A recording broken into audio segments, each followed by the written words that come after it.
Skupština Unsko-Sanskog kantona krajem prošle godine usvojila izmjene i dopune Zakona o šumama ovog kantona. Urađeno je to radi postupanja po odluci Ustavnog suda Federacije Bosne i Hercegovine, kojim su utvrđena kršenja prava općine Bosanski Petrovac. U općini, međutim, i dalje su nezadovoljni, tvrde da su izmjene kozmetičke, te najavljuju nastavak borbe.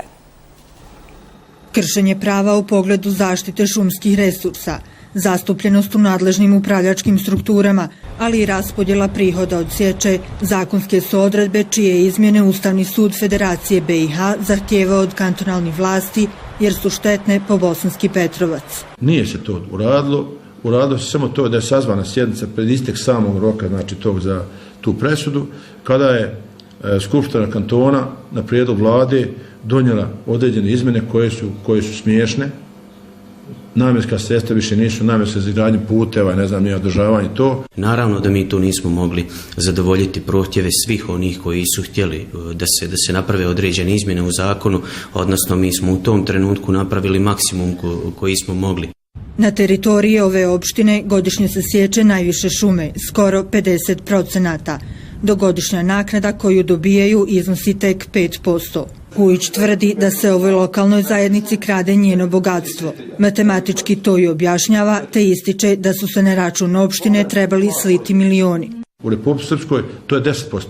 Radi poređenja, Drinjić za 80.000 kubika godišnje dobije 840.000 maraka.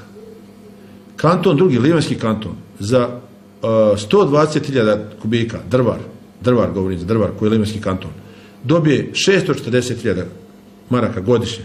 A mi za 200.000 kubika, znači koliko oni svi zajedno, mi dobijemo 300.000, to je 1000 dnevno. Sve informacije koje dolaze od strane općine Bosanski Petrovac su neutemeljene. Dakle, mi smo postupili tačno prema odluci.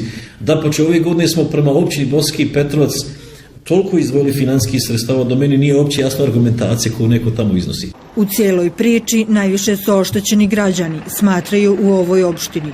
Veći prihodi stvorili bi uslove za razvoj lokalne privrede. Mi očekujemo da će se ispoštovati zakon, da će lokalna zajednica, odnosno opština Bosanski Petrovac, dobiti dio tih sredstava koje pripadaju opštini od resursa šuma i to će osjetiti svi građani. Osjetit će mladi kroz to zapošljavanje, kroz budžet, kroz infrastrukturu. Pozitivno u cijeloj priči je da je u toku izrada federalnog zakona o šumama, čiji bi ishod trebao biti bolje zakonsko uređenje ove oblasti. Više od 8 godina prošlo je od